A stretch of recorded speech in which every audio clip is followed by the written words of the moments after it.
విజయవాడ స్వరాజ్ మైదానంలో ప్రపంచ స్థాయిలో ఏదైతే అతి ఎత్తైన అంబేద్కర్ విగ్రహాన్ని గౌరవ ముఖ్యమంత్రి వైఎస్ జగన్మోహన్ రెడ్డి ఏర్పాటు చేశారు.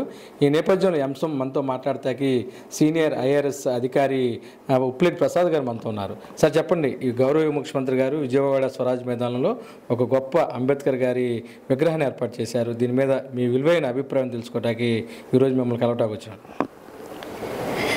గౌరవ ముఖ్యమంత్రి గారికి మరి దళితుల తరపున నా యొక్క ప్రత్యేకమైనటువంటి కృతజ్ఞతలు తెలియజేస్తున్నాను. ఎందుకంటే ఇంతటి మహత్ కార్యాన్ని మరి ఆయన ఎంతో మరి ఓర్పుతో ఎంతో మరి పట్టుదలతో చేసినటువంటి యొక్క బృహత్ కార్యానికి ఆయనకి మా యొక్క ధన్యవాదాలు తెలియజేస్తున్నాం. ఎందుకంటే ఒక మహనీయుడి యొక్క విగ్రహాన్ని ఒక చరిత్ర కలిగినటువంటి విజయవాడ నగరంలో, అది కాకుండా మరి నడుబొడ్డులో ఉన్నటువంటి పీడబ్ల్యూడీ గ్రౌండ్స్లో చేసినటువంటి యొక్క విగ్రహ నిర్మాణం, అలాగే దానికి పేరు మార్చి మరి చేయటం, సమత మరి సాధికారత సాధించేటట్లుగా ఆ దిశలో అడుగులు వేయటానికి మరి అంబేద్కర్ గారు చూపినటువంటి మార్గంలో, ఆయన యొక్క ఆశయాల సాధనలో మరి ఆయన చూపినటువంటి చొరవ కానీ, ఆయన చేసినటువంటి మరి పట్టుదలతో చేసినటువంటి కృషికి కానీ మేము ఆయనకి ప్రత్యేకమైన ధన్యవాదాలు తెలియజేస్తూ, మరి అంబేద్కర్ గారు ఇవాళ ప్రపంచానికి ఆదర్శనీయమైనటువంటి నాయకుడు.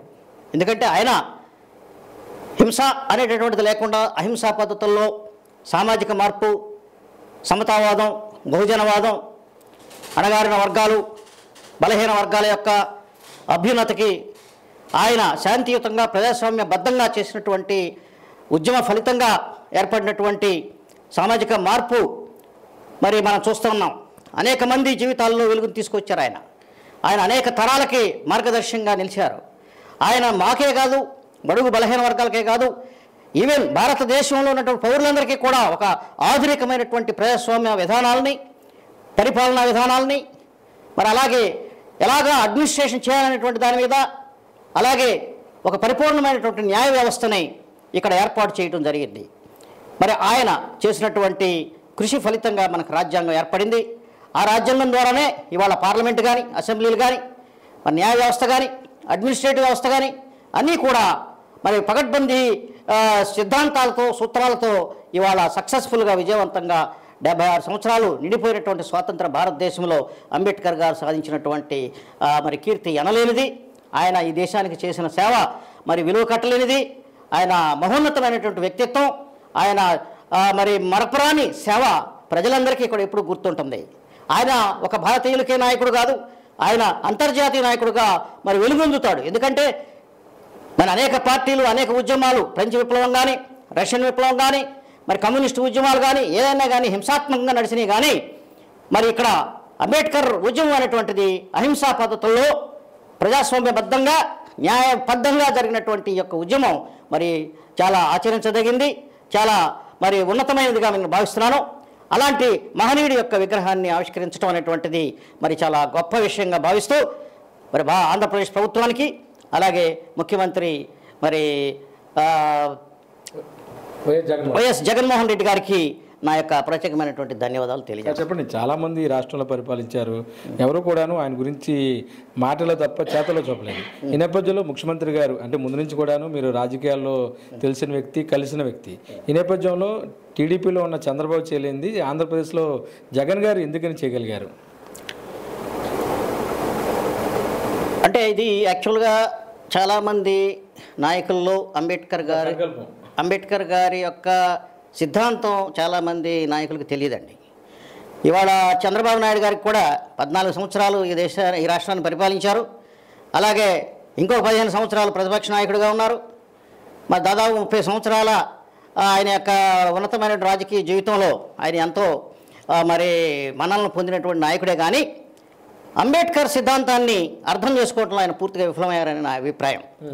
ఎందుకంటే ఆయన దళితుల పట్ల కానీ, మైనారిటీల పట్ల కానీ, బడుగు బలహీన వర్గాల పట్ల కానీ ఒక విధానం అంటూ లేనటువంటి ఒక నాయకుడుగానే మిగిలిపోయారు తప్ప ఆయన ఒక మాస్ లీడర్గా ఎప్పుడు కూడా ఎదగలేదు అనేటటువంటిది నిర్వివాదాంశం. ఎందుకంటే ఒక మాస్ లీడర్ అవ్వాలంటే ఈ మాస్ యొక్క ప్రజల యొక్క ప్రయోజనాలను కాపాడేవాడే మాస్ నాయకుడు అవుతాడు తప్ప తప్పకుండా ఆయన ఏదైతే చంద్రబాబు నాయుడు గారు విఫలమయ్యారో దానికి విరుద్ధమైనటువంటి సిద్ధాంతాలని జగన్మోహన్ రెడ్డి గారు తీసుకుని ముందుకెళ్ళటం ద్వారా ఆయన ఒక మాస్ లీడర్గా ఎదగగలిగాడు అనేటటువంటిది నా యొక్క అభిప్రాయం. ఎందుకంటే ఆయన మొట్టమొదటి నుంచి కూడా చెప్పేది దళితులు, మైనారిటీలు, బలహీన వర్గాలు అభ్యున్నతికి నేను కృషి చేస్తున్నానని చెప్పి చెప్పడం అనేటువంటిది జరిగింది. అయితే ఆచరణలో కొన్ని లోపాలు అనేటువంటివి జరుగుతున్నాయి ఆయన విషయంలో కూడా. బట్ కొంత బెటర్గా కనిపిస్తున్నాడు మాకు. కొంత దళితుల విషయంలో కానీ, మైనారిటీల విషయంలో కానీ, బలహీన వర్గాల విషయంలో కానీ ఆయన తెలుగుదేశం పార్టీ కంటే భిన్నమైనటువంటి విధానాలను తీసుకుని మరి కొంత అనుకూలమైనటువంటి విధానాలని ప్రోత్సహించడం, అమలు చేయడం ద్వారా వాళ్ళకి దగ్గర అవడం జరిగింది. అందువల్ల తెలుగుదేశానికి ఓటు బ్యాంక్ పెరగటం లేదు. మరి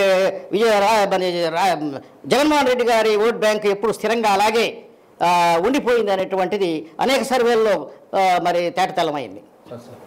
సరే ఇంకోటి చెప్పండి, మొత్తమే కూడాను ఆ రోజు ప్రారంభోత్సవం చూసినట్లయితే నవ్వుతోని భవిష్యత్తులాగా గౌరవ ముఖ్యమంత్రి ఆధ్వర్యంలో ఒక కార్యక్రమం నిర్వహించారు. అంతర్జాతీయ స్థాయిలో కూడా మీకు పరిచయాలు ఉన్నాయి. ఎలా ఉంది సార్ ఫీడ్బ్యాక్? అద్భుతమైన ఫీడ్బ్యాక్ ఉందండి.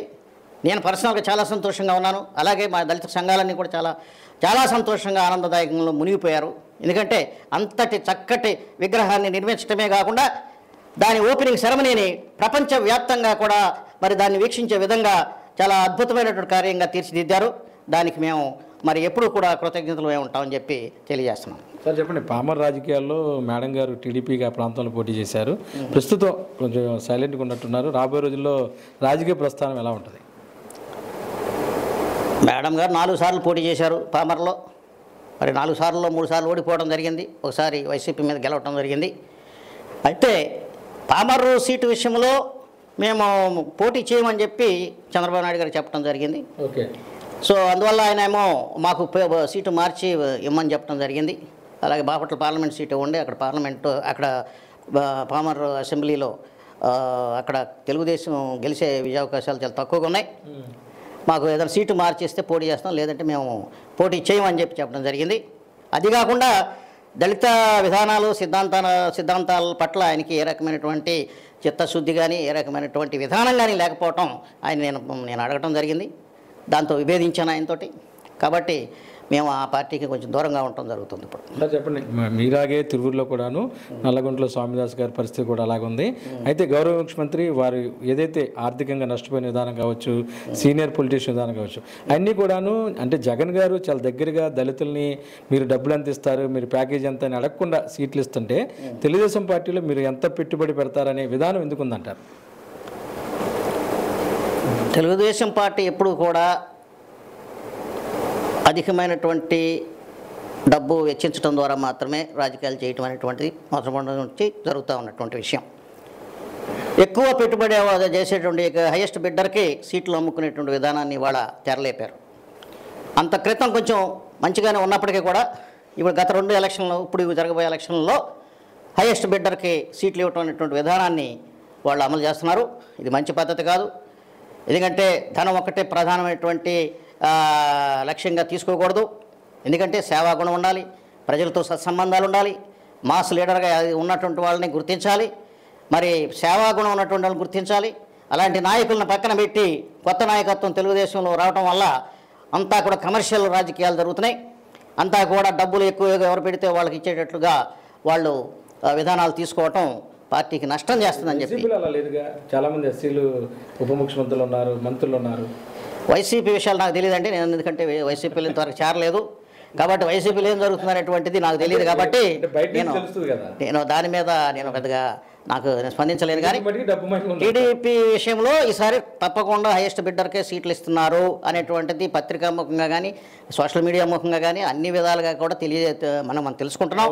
అందరూ మాట్లాడుకుంటున్నారు. అది మరి ప్రకటించడం జరిగిపోయింది. కాబట్టి ఎవరు ఎక్కువ ఇస్తే వాళ్ళకే సీటు అనేటువంటి విషయంలో చేస్తున్నారు. మా విషయంలో డబ్బులు అడిగితే కాదు, మా విషయంలో నాకు ఇష్టం లేదు అక్కడ సీటు. అది ఓడిపోయే సీటు. అది దళితులకి అనుకూలంగా ఉన్న సీటు, వైసీపీ అనుకూలమైన సీటు. కాబట్టి అది మాకు వద్దు. ఇప్పుడు 3 సార్లు ఓడిపోయాం, నష్టపోయాం. కాబట్టి మాకు వేరే సీటు ఇమ్మంటే మరి ఆయన దానికి అంగీకరించినట్టుగా లేదు. దానివల్ల మేము ఆ పార్టీకి దూరంగా ఉంటున్నాం. మొత్తం కూడాను ఆంధ్రప్రదేశ్లో ముఖ్యమంత్రి వైఎస్ జగన్మోహన్ రెడ్డి గారు అంబేద్కర్ విగ్రహ నిర్మాణంలో తీసుకున్న చొరవని ప్రత్యేకంగా అభినందిస్తున్నారు ఐఆర్ఎస్ అధికారి ప్రసాద్ గారు. అంతేకాకుండా తెలుగుదేశం పార్టీలో దళితులకు ఏదైతే ఇవ్వాల్సిన సీట్ల విషయంలో కూడా కేవలం ధనవంతులకు మాత్రమే చంద్రబాబు ఇచ్చే పరిస్థితి ఉన్న నేపథ్యంలో ఆ పార్టీకి కొద్దిగా దూరంగా ఉండాలనే ఉద్దేశం దూరంగా ఉంటున్నారు. అయినా సరే ప్రజాసేవలో ప్రజా సమస్యల పట్ల ఎవరైనా తనకు కావాల్సిన వాళ్ళు వచ్చినప్పుడు ఆ సమస్యలపై స్పందిస్తానంటున్నారు ప్రసాద్ గారు. వీడియో జర్నలిస్టు భానుతో కలిసి అబ్దుల్ అలీం, విజయవాడ.